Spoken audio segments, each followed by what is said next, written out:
From the Heart, September 29. Learning from Peter's experience. If I have to die with you, I will not deny you. The reason so many of Christ's professed disciples fall into grievous temptation is that they have not a correct knowledge of themselves. Here is where Peter was so thoroughly sifted by the enemy. If we could understand our own weakness, we should see so much to do for ourselves that we would humble our hearts under the mighty hand of God.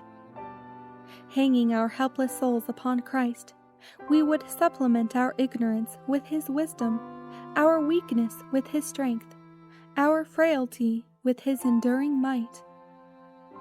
Mark the course pursued by Peter. His fall was not instantaneous, but gradual. Step after step was taken until the poor, sinful one denied his Lord with cursing and swearing. The crowing of the cock reminded Peter of the words of Christ, and, surprised and shocked, he turned and looked at his master. At that moment Christ looked at Peter, and beholding that grieved look in which compassion and love for him were blended, Peter understood himself. With startling vividness, his self-confident words flashed upon his mind.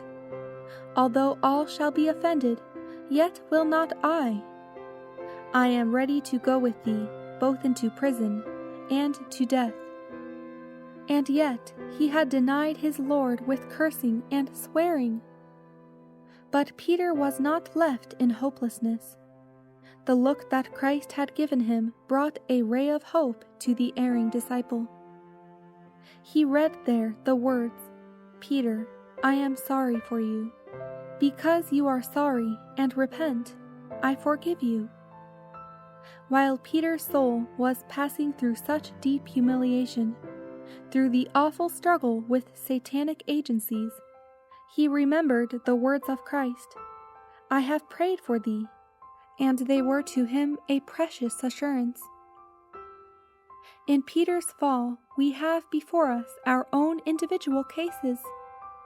Just as verily as did Peter, many of the professedly commandment-keeping people of God dishonor and bring reproach upon their best friend, the one who can save them to the uttermost.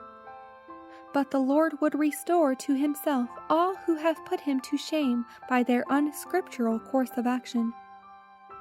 Peter sinned against light and knowledge and against great and exalted privileges.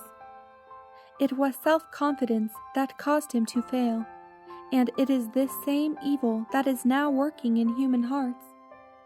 It may be our purpose to be right and to do right, but we shall most surely err unless we are constant learners in the school of Christ. Our only safety is in walking humbly with God.